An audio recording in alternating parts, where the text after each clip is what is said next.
தரும் நல் மருந்தே என் இயேசுவே, என் இயேசுவே. ஜீவன் தரும் நல் மருந்தே என் இயேசுவே, என் இயேசுவே. வழியும் சத்தியமும் ஜீவனுமானவர், வழியும் சத்தியமும் ஜீவனுமானவர். நித்திய ஜீவனை நம்மில் தருபவர், நித்திய ஜீவனை நம்மில் தருபவர். ஜீவன் தரும் நல் மருந்தே என் இயேசுவே, என் இயேசுவே. ஜீவன் தரும் நல் மருந்தே என் இயேசுவே, என் இயேசுவே.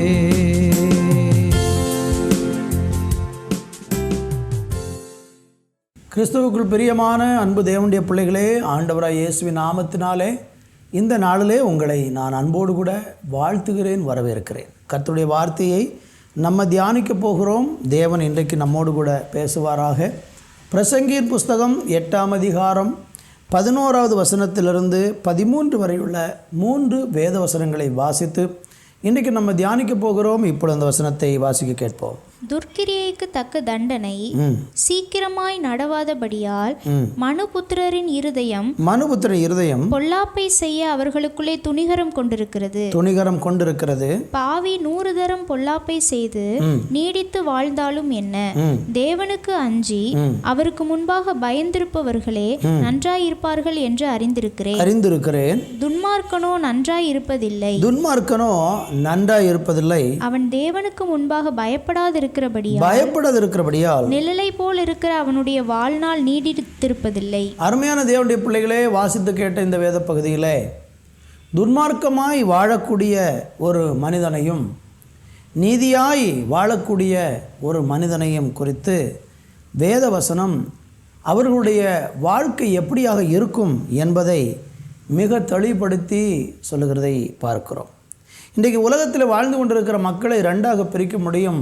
ஒன்று, தேவனுக்காக வாழக்கூடிய மனிதர்கள், தேவனுக்கு பிரியமானதை செய்து தேவனுடைய வழியிலே நடக்கிற மனிதர்கள். 2ஆவதாக பார்க்கும் பொழுது துன்மார்க்கமாக பாவத்தில் வாழ்ந்து தன்னுடைய வாழ்க்கையிலே இஷ்டமானவைகளை எல்லாம் செய்து தங்களை கெடுத்து கொண்டிருக்கிற வாழ்க்கையையும் நம்ம பார்க்க முடிகிறது.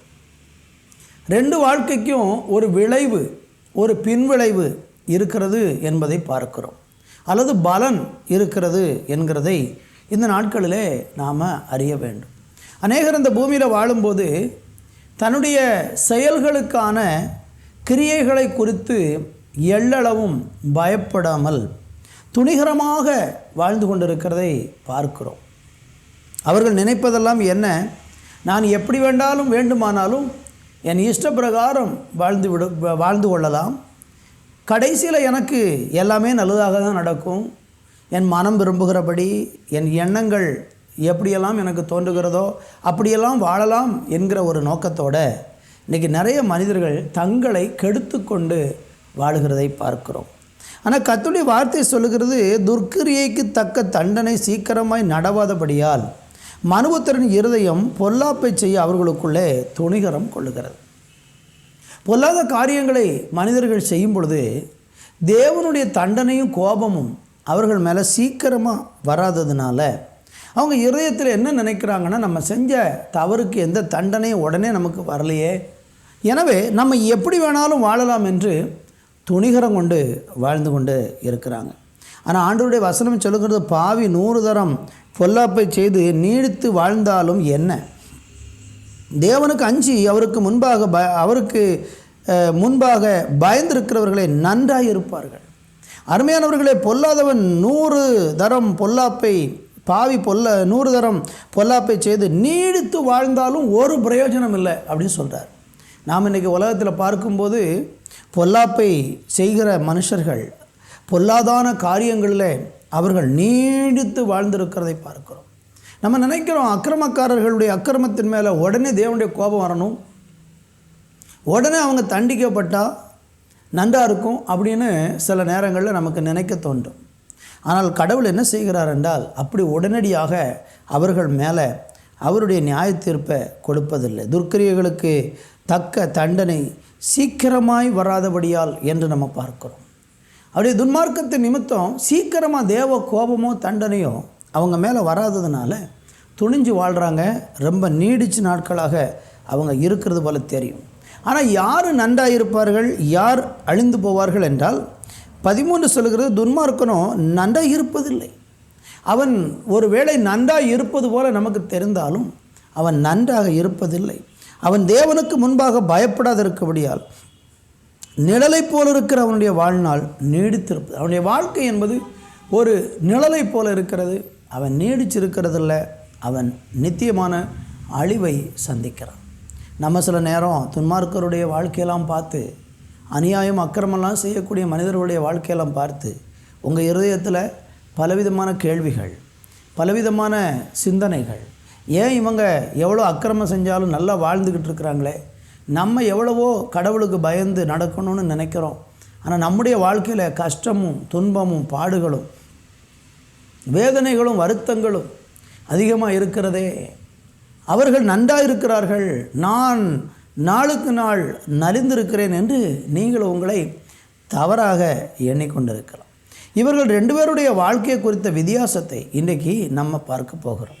நீங்கள் வேதத்தில் படித்து பார்த்தீங்கன்னா அதில் 13வது வசனத்தில் பார்க்கும், துன்மார்க்கர்களோ நன்றாக இருப்பதில்லை. முதலாவது தெரிந்து கொள்ளுங்கள், துன்மார்க்கர்கள் நன்றாக இருப்பது இல்லை.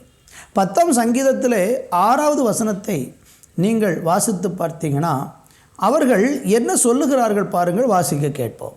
நான் அசைக்கப்படுவதில்லை, நான் அசைக்கப்படுவதில்லை, தலைமுறை தலைமுறை தோறும் தலைமுறை தலைமுறை தோறும் தீங்கு என்னை அணுகுவதில்லை என்று, தீங்கு என்னை அணுகுவதில்லை என்று தன் இருதயத்தில் சொல்லிக் கொள்கிறான். பாருங்கள், துன்மார்க்கர்கள் இப்படித்தான் சொல்லிக் கொள்ளுகிறார்கள்.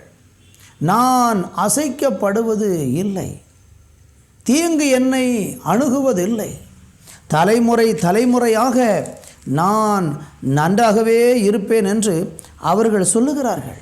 என்னை கவனிக்கிற அருமையான தேவனுடைய பிள்ளைகளே, இதுதான் துன்மார்க்கருடைய மன எண்ணங்களாக இருக்கிறது. ஆனால் ஒருவேளை அப்படி நினைக்கலாம், தீமை செய்கிறவங்கெல்லாம் இப்படி தான் பேசுவாங்க. அவங்க நினைக்கிறாங்க, நான் அசைக்கப்படுவது இல்லை என்று அவன் சொல்லுவான். தலைமுறை தலைமுறையும் தீங்கு எனக்கு அணுகாத எண்ணத்தின் அவன் இருதயத்தில் சொல்லிக்கொள்கிறான்னா அறியாமல் சொல்லி கொண்டிருக்கிறான். ஆனால் அவருடைய அழிவு பயங்கரமாக இருக்கிறது.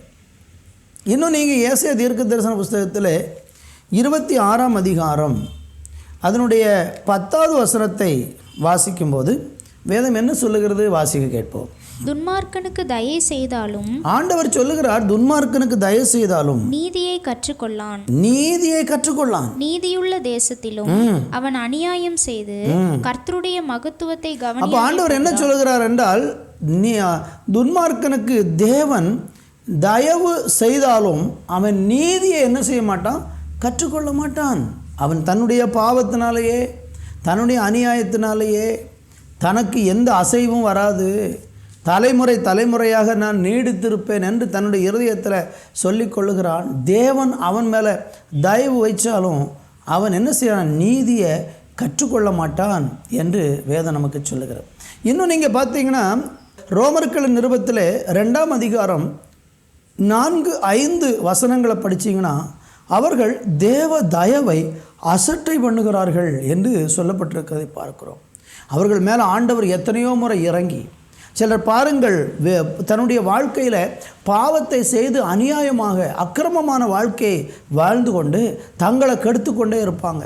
ஆனால் தேவனுடைய தயவு எத்தனையோ முறை அவங்க மேலே இறங்கி அவங்கள பயங்கரமான அழிவிலிருந்து கர்த்தர் எத்தனையோ முறை காப்பாற்றி, தெய்வம் எத்தனையோ முறை காப்பாற்றி, கொடிய இடுக்கண்களிலையும் கொடிய துன்பங்களின் வழியாகவும் பயங்கரமான ஆபத்தின் வழியாகவும் அவங்க போகிற சமயத்தில் எல்லாம் ஏதோ ஒரு விதத்தில் யாரோ ஒரு தேவனுடைய பிள்ளை அவனுக்காக மன்றாடினது நிமித்தமாக, ஜெபம் பண்ணினது நிமித்தமாக ஆண்டவர் அவன் மேலே தயவு வைத்த போதிலும் கூட அந்த துன்மார்க்கத்திலிருந்து, அந்த அழிவிலிருந்து அவன் கொஞ்சம் தப்பு வச்சு, கொஞ்சம் அந்த பிரச்சனையிலிருந்து வெளியே வந்த உடனேயே மறுபடியும் அவனுடைய இருதயமானது தேவ தயவை அசட்டை பண்ணுகிறதை பார்க்கிறோம். இஸ்ரேல் ஜனங்கள் எகிப்து தேசத்தில் இருந்தபோது பார்வோனுடைய இருதயமும் இப்படியாகத்தான் இருந்தது.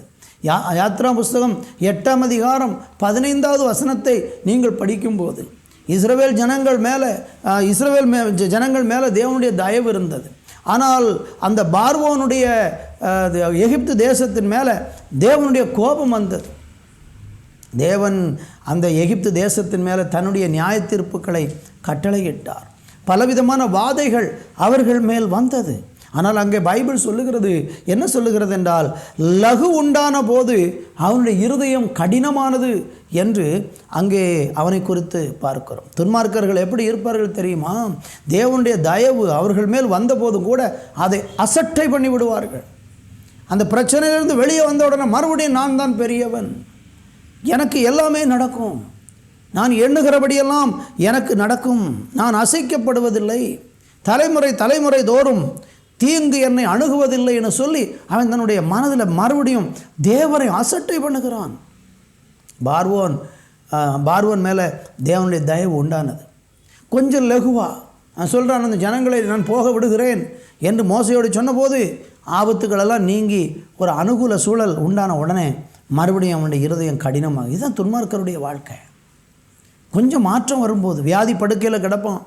அந்த நேரத்தில் ஐயோ ஆண்டவரே கடவுளேன்னு சொல்லி கூப்பிடுவான். கொஞ்சம் அவனுக்கு லகு உண்டாகி கொஞ்சம் எழும்பி நடக்க ஆரம்பித்த பிறகு கொஞ்சம் ஆரோக்கியம் வந்த உடனே மறுபடியும் இருதயத்தை கடினப்படுத்தி தேவனுக்கு விரோதமாக செயல்படுகிறார்கள். இந்த வார்த்தையை கேட்கிற நீங்கள் யாராகிலும் அப்படி இருக்கிறீங்களா?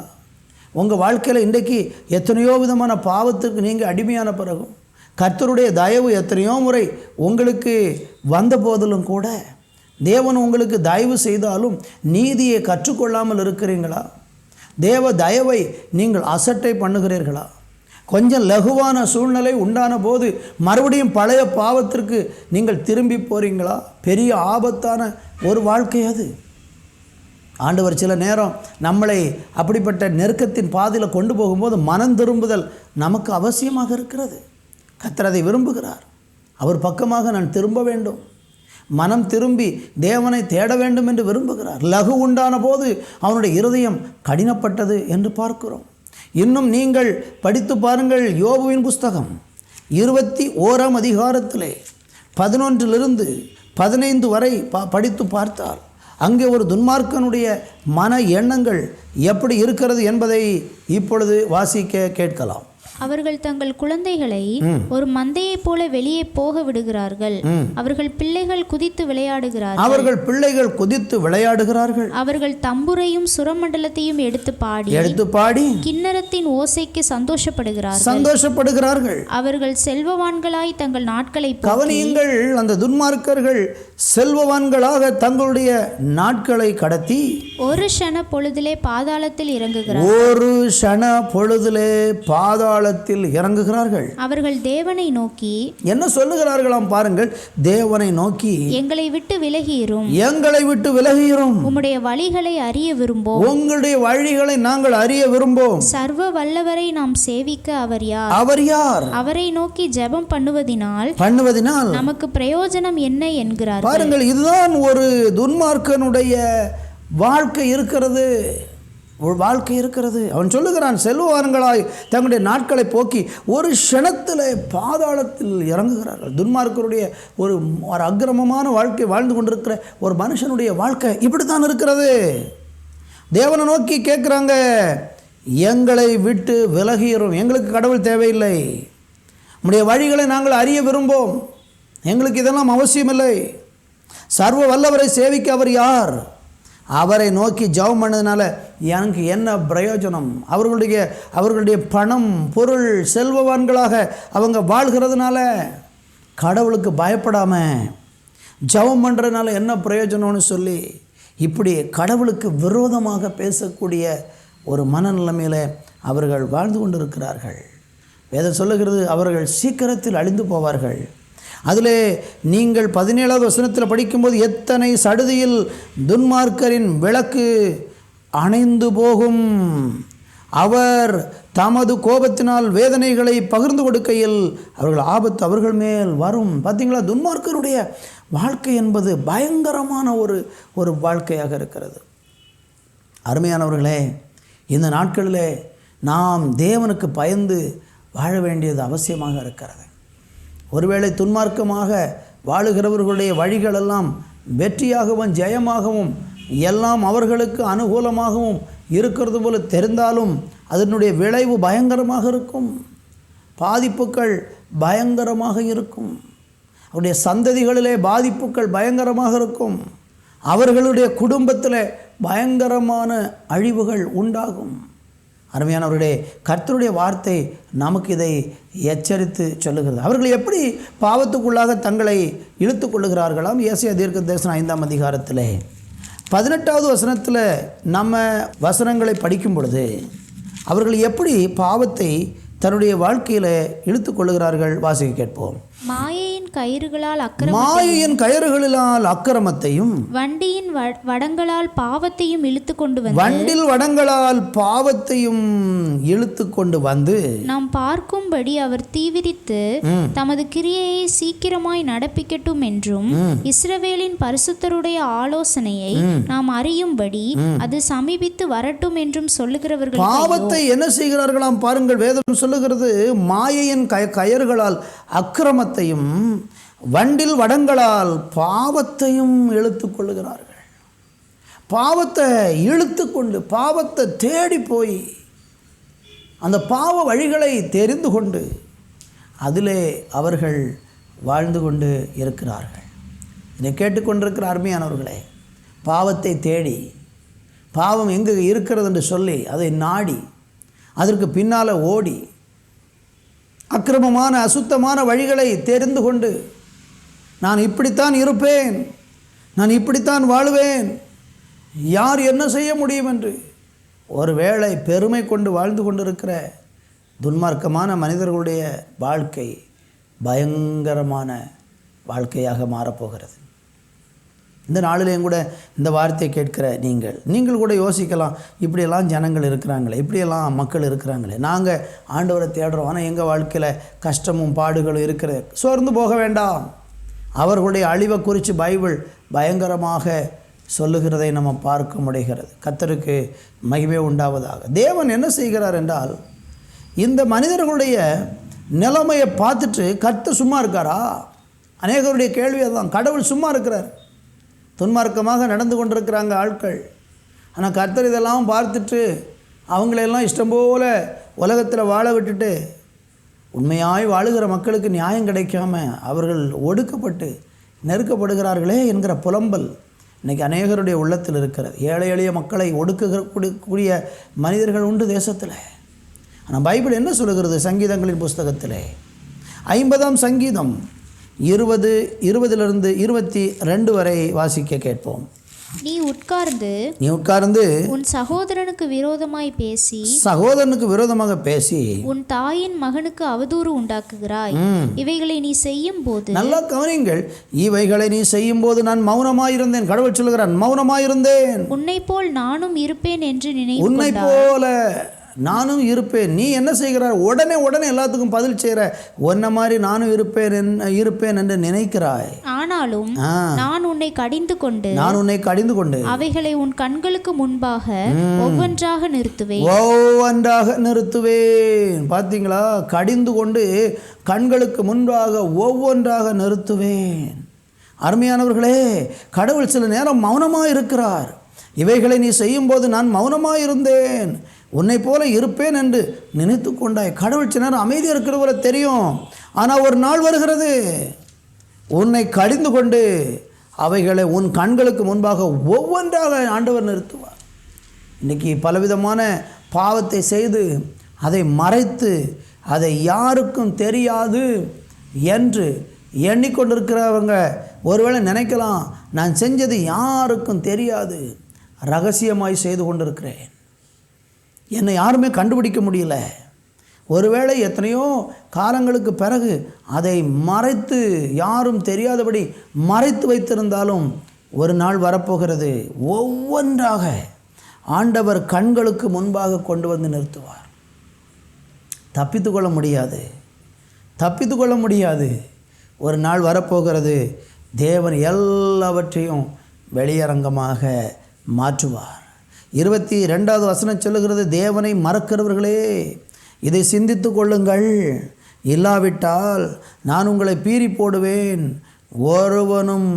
ஒருவரும் உங்களை விடுவிப்பது இல்லை. தேவனை மறந்து கடவுளுக்கு விரோதமாக பேசக்கூடிய, துன்மார்க்கமாய் வாழ்ந்து யாரும் இதை பார்க்கவில்லை என்று எல்லாவற்றையும் மறைத்து வைத்திருக்கிற மனிதனுக்கு தேவன் எச்சரிப்பு கொடுக்கிறார். தேவனை மறக்கிறவர்களே இதை சிந்தித்து கொள்ளுங்கள், இல்லாவிட்டால் உங்களை பீறி போடுவேன், ஒருவரும் உங்களை விடுவிப்பது இல்லை. ஒரு நாளும் ஆண்டவர் பாவத்திற்கு உடன்படவே மாட்டார், அதுக்கு ஆதரவாக செயல்படவே மாட்டார். தேவன் பாவத்தை பாராத சுத்த கண்ணராக இருக்கிறார், பாவத்தை வெறுக்கிறவராக இருக்கிறார். அருவருப்பையும் அக்கிரமத்தையும் தேவன் வெறுக்கிறார், துன்மார்க்கத்தை தேவன் வெறுக்கிறார். ஆமென். இந்த நாளில் நாம் உணர்ந்து கொள்ள வேண்டும்.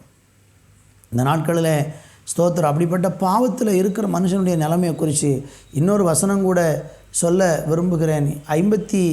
ஏசாயா தீர்க்க தரிசனத்தில் 57 21வது வசனத்தை நீங்கள் வாசித்து பார்த்தீங்கன்னா அங்கு வேதம் சொல்லுகிறது, அந்த துன்மார்க்கன் எப்படி இருப்பானா, அவனுக்கு சமாதானம் இல்லாமல் இருப்பான் என்று வேதம் சொல்லுகிறது. அருமையானவர்களே, துன்மார்க்கமாய் வாழ்கிறவன் ஒருவேளை அவன் உங்கள் பார்வையில், நம்ம பார்வையில் ரொம்ப செல்வ செழிப்போடு கூட வாழ்ந்து கொண்டு இருக்கலாம், ஆனால் அவன் சமாதானமே அவனால் இருக்க முடியாது. அவனுடைய அக்கிரமம், அவனுடைய பாவம், அவனை ஏமாற்றினது, அவன் வஞ்சித்தது, அவன் மறைமுகமாய் செய்த பாவம் அவனை இரவில் தூங்க விடாது, அவனுக்குள்ளே சமாதானமாக இருக்க முடியாது. அப்படிப்பட்ட சூழ்நிலையில் இருக்கிறதுனால தான் நிறைய பேர் என்ன செய்கிறாங்கன்னா, ஏதாகிலும் ஒரு தீமையான அருவருப்பான அசுத்தமான காரியங்களை செய்துவிட்டு மதுபானம் பண்ணி மயங்கி அந்த எண்ணங்கள் வராமல் இருப்பதற்கு மதுபானத்திற்கு அடிமையாகி போகிறாங்க.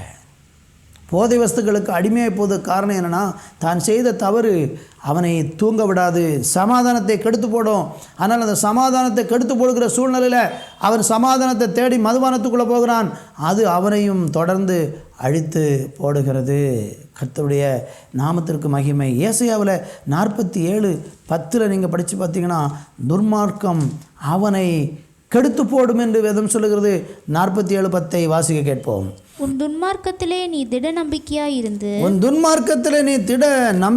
இருந்து என்னை பார்க்கிறவர் ஒருவரும் இல்லை, நல்ல கவனியுங்கள், என்னை பார்க்கிறவர் ஒருவரும் இல்லை என்று என்றாய். உன் ஞானமும் உன் அறிவுமே உன்னை கெடுத்தது. நான் தான் என்னை தவிர ஒருவரும் இல்லை என்று உன் இருதயத்தில் எண்ணினாய். ஆண்டவர் சொல்லக்கூடிய எச்சரிப்பை கவனியுங்கள். துன்மார்க்கத்திலே திட நம்பிக்கையாயிருந்து என்னை பார்க்கிறவர் ஒருவரும் இல்லை என்றாய். இன்னைக்கு அநேகர் அப்படிதான் சொல்றாங்க, என்னை யாருமே பார்க்கல. ஒருவேளை உண்மையா இருக்கலாம், நீங்க செஞ்சது யாருமே பார்க்கல. ரகசியமாக ஒளிப்படத்தில், மறைப்படத்தில் நீங்கள் செஞ்சிருக்கலாம், ஆனால் தேவன் பார்க்கிறார். கர்த்தருடைய கண்கள் பூமி எங்கிலும் உலாவிக் கொண்டிருக்கிறது. தாவீது ரகசியமாக பாவம் செய்தான், ஆனால் யாருமே அதை பார்க்கவில்லை என்று 1 ஆண்டு காலம் மறைத்து வைத்திருந்தான். ஆனால் ஒரு நாள் வந்தது, தேவன் தீர்க்கதரிசி அனுப்பி அவனுடைய பாவத்தை அவனுக்கு உணர்த்தினார், வெளிப்படுத்தினார். அவன் நடுங்கி போய்விட்டான். தீர்க்கதரிசி அதை அவனுக்கு வெளிப்படுத்தின போது நடுங்கி போய்விட்டான். என்னை கவனிக்கிற அருமையானவர்களே, யாரும் என்னை பார்க்கவில்லை, உன் ஞானம் உன் அறிவுமே உன்னை கெடுத்தது. நான் தான், பெருமையை பாருங்கள், நான் தான், என்னை தவிர ஒருவனும் இல்லை என்று உன் இருதயத்தில் எண்ணுகிறாய். இன்னைக்கு அநேகர் அப்படித்தான், நான் தான், என்னை தவிர ஒருவரும் இல்லை, நான் தான் எல்லாமே, என்கிட்ட எல்லாமே இருக்குது. என்னை கேட்கிற அருமையானவர்களே, நம்மகிட்ட என்ன இருந்தாலும் தேவனுக்கு முன்னால் பெருமைப்படுறதுக்கு ஒன்றுமே கிடையாது. ஒரே நாளில் எல்லாம் இல்லாமல் போய்விடும். தோத்திரம். நம்ம கவனிக்க வேண்டிய இந்த நாட்களில். ஆனால் ஆண்டவராகிய தேவனுடைய விருப்பம் என்ன? கர்த்தர் என்ன விரும்புகிறார்? எசேக்கியேல் 18ஆம் அதிகாரம் 23வது வசனத்தை நீங்கள் வாசிக்கும் பொழுது ஆண்டவருடைய விருப்பத்தை கர்த்தர் சொல்லுகிறார். துன்மார்க்கன் மனம் திரும்பும்படியாக நான் விரும்புகிறேன் என்று கர்த்தர் சொல்லுகிறார். வாசிக்க கேட்கலாம். துன்மார்க்கன் சாகிறது எனக்கு எவ்வளவு ஆண்டவருடைய விருப்பத்தை பாருங்கள். துன்மார்க்கன் சாகிறது எனக்கு எவ்வளவேனும் பிரியமோ, எவ்வளவேனும் பிரியமோ. அவன் தன் வழிகளை விட்டு திரும்பி பிழைப்பது அல்லவோ எனக்கு பிரியம் என்று கர்த்தராகிய ஆண்டவருடைய விருப்பத்தை பாருங்கள். துன்மார்க்கன் துன்மார்க்கத்தில் அழிந்து போவதை தேவன் விரும்பவில்லை. கடவுளுடைய அன்பு பாருங்க. ஒரு மனுஷன் பாவத்தில் அழிஞ்சு போகிறத கர்த்தர் விரும்பலை. அவன் திரும்பணும்னு நினைக்கிறாரு, மனம் மாறணும்னு நினைக்கிறாரு.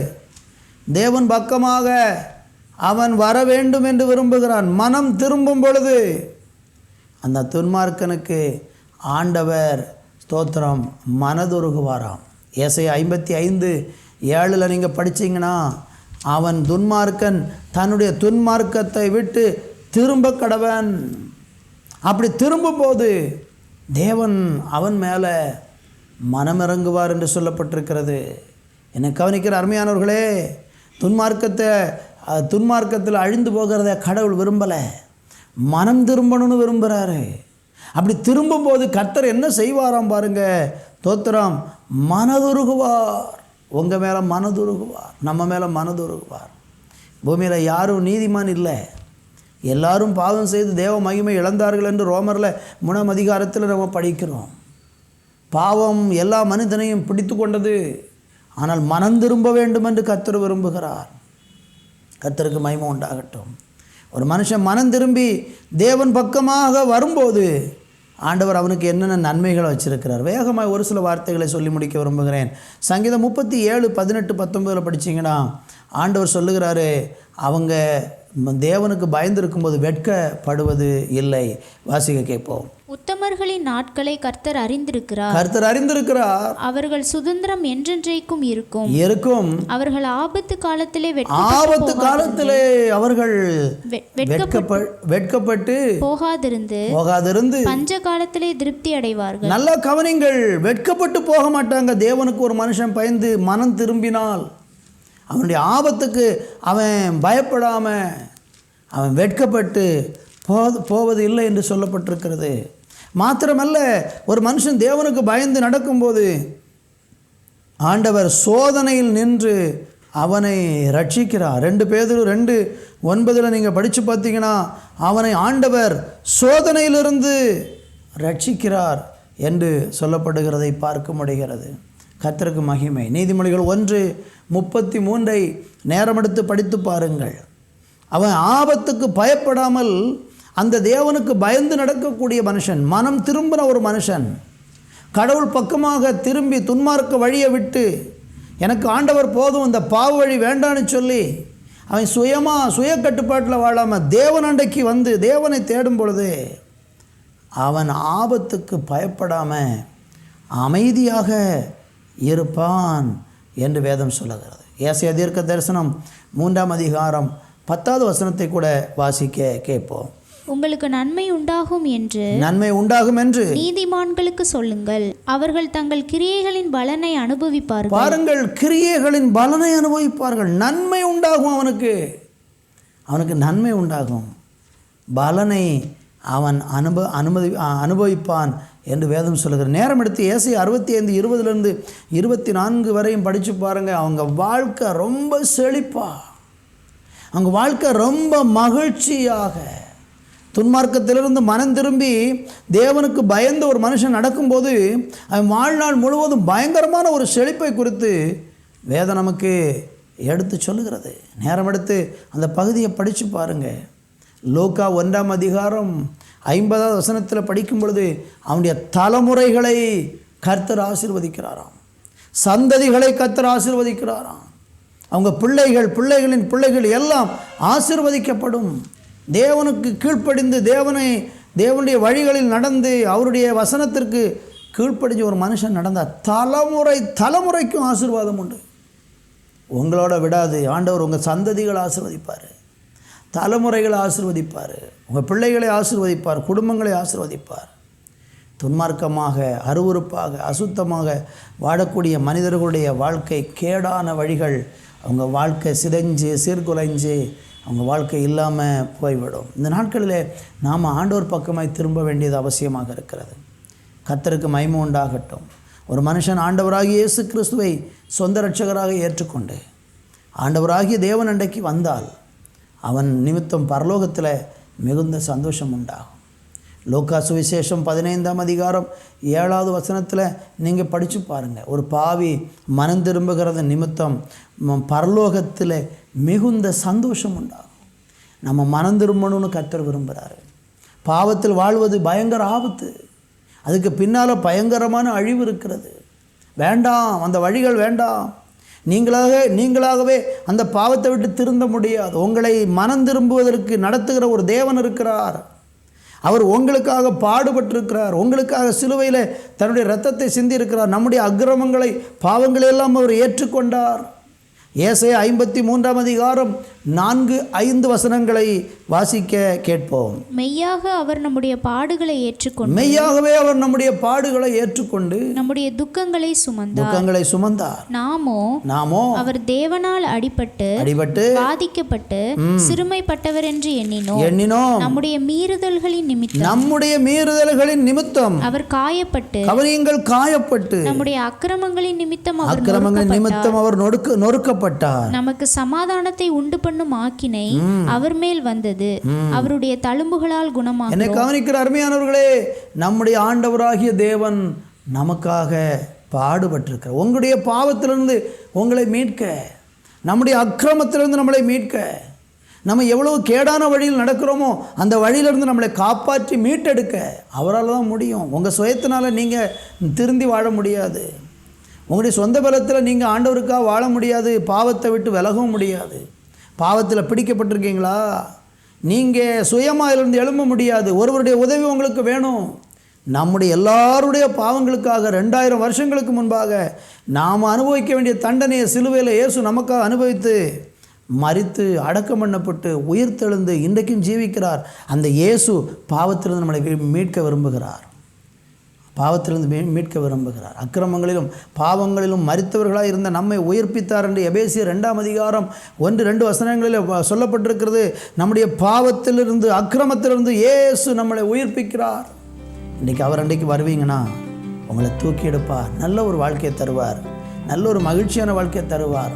அந்த பாவத்திலிருந்து விடுதலை பெற்று பரிசுத்தமுள்ள ஒரு வாழ்க்கை இந்த பூமியில் வாழவும், மரணத்துக்கு பிறகு நித்திய ராஜ்யத்தில், பரலோக ராஜ்யத்தில், மோட்சத்தில் அவரோடு கூட என்றென்றைக்குமாக நித்திய காலமாய் வாழும்படியான ஒரு வாழ்க்கையை நமக்கு வச்சிருக்கிறார். இன்றைக்கு நீங்கள் வர உங்களை ஒப்பு கொடுக்குறீங்களா? அல்லது இன்னும் துன்மார்க்கத்திலே வாழ்ந்து உங்கள் வாழ்க்கையை அழிச்சுக்கொள்ள விரும்புகிறீங்களா? கர்த்தர் உங்களை எச்சரிக்கிறார், அன்போடு அழைக்கிறார். இன்றைக்கி இயேசு அண்டைக்கு வாருங்கள். கர்த்தர் உங்களை ஆசீர்வதிப்பார். நான் உங்களுக்காய் ஜெபிக்க விரும்புகிறேன். நல்ல பிதாவே, இந்த நல்ல வேலைக்காய் நன்றி. இந்த வார்த்தையை கேட்ட ஒவ்வொரு பிள்ளைகளுக்காய் கர்த்தரை சோத்தரிக்கிறேன். ஆண்டவரே, பாவ வாழ்க்கை வாழ்ந்து கொண்டு அதிலிருந்து விடுதலைக்கு வழி தேடிக்கொண்டிருக்கிறவர்கள், மனம் திரும்புதலை எதிர்பார்த்திருக்கிறவர்கள், இன்னும் தங்களை என்னால் எல்லாம் ஆகும் என்று சொல்லி நானே பெரியவன் என்று எண்ணிக்கொண்டு தங்களுடைய வாழ்க்கையை கேடான வழியில் நடந்து கொண்டிருக்கிற மக்களுடைய இருதயங்களிலே ஒரு மனம் திரும்புதலை கட்டளையிட்டு ஆசீர்வதித்தருளும். இப்பொழுதே ஒரு விடுதலை உண்டாகட்டும். பாவ அடிமத்தன கட்டுகள் முறிந்து போகட்டும். சாப வல்லமைகள் முறிந்து போகட்டும். வியாதியின் கொடுமைகள் அழிந்து போகட்டும். ஒரு பெரிய விடுதலை உண்டாகட்டும் என்று ஜெபிக்கிறேன் இயேசுவின் நாமத்தில் பிதாவே, ஆமேன், ஆமேன். தேவனுடைய பிள்ளைகளே, மற்றொரு நிகழ்ச்சியிலே உங்களை சந்திக்கும் வரைக்கும் தேவ சமாதானம் உங்களோடு இருப்பதாக. ஆமேன், ஆமேன்.